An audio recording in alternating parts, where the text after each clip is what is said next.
Too liberal for his Chinese university, a dissident professor finds himself now in America working for a libertarian think tank. Xia Yeliang has been an outspoken proponent of liberal reform in China and has called for an end to the country's one-party system. But eventually, his lectures on freedom were frowned upon by his employer, Peking University, who used the excuse of bad teaching to let him go. Now, Professor Xia has found a new platform at the Cato Institute and has a warning for Western universities that partner with those in China. The new visiting fellow at Cato joins us tonight for Q&A. Welcome, Professor. Thank you.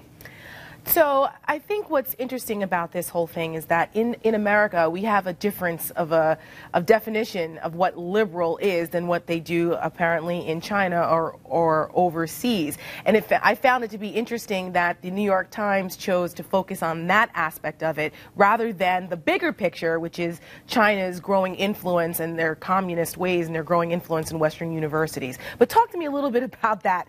Did you find it interesting that they considered that liberal was bad in China is a bad thing? Well, liberal, that means searching for more freedom, especially individual freedom and liberty. And I think there are many choices. In China, we need constitutional democracy and the rule of law. And so I don't know, in U.S. sense, liberal or libertarian, it might be some people, they don't think it's more active or more open. Some people think it's probably more conservative, but I don't think I agree on that.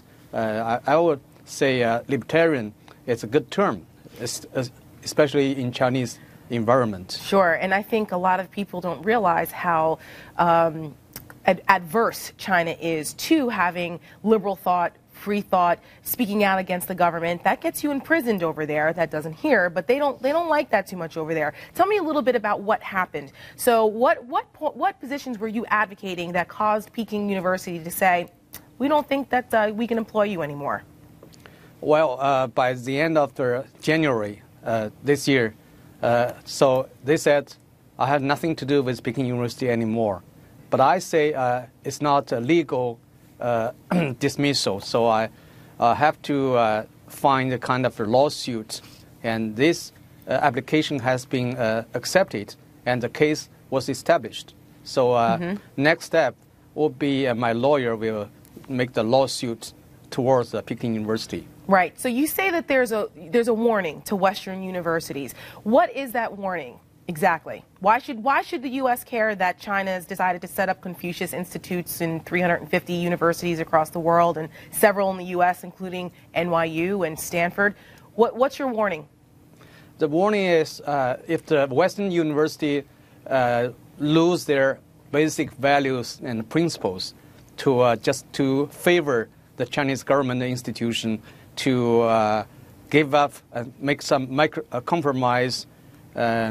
So it could be a danger for both sides. Right. So basically, the Chinese government, these Confucius Institutes, are just propaganda arms of the Chi-Coms, and what they do is they have conditions put on the money that they give to these universities to set them up. Right. They control the curriculum. You can't talk about the Dalai Lama. You can't talk about Taiwan. So these universities who are taking this money from the Confucius Institutes are really kind of selling themselves out a little bit with academic freedom. What do you think?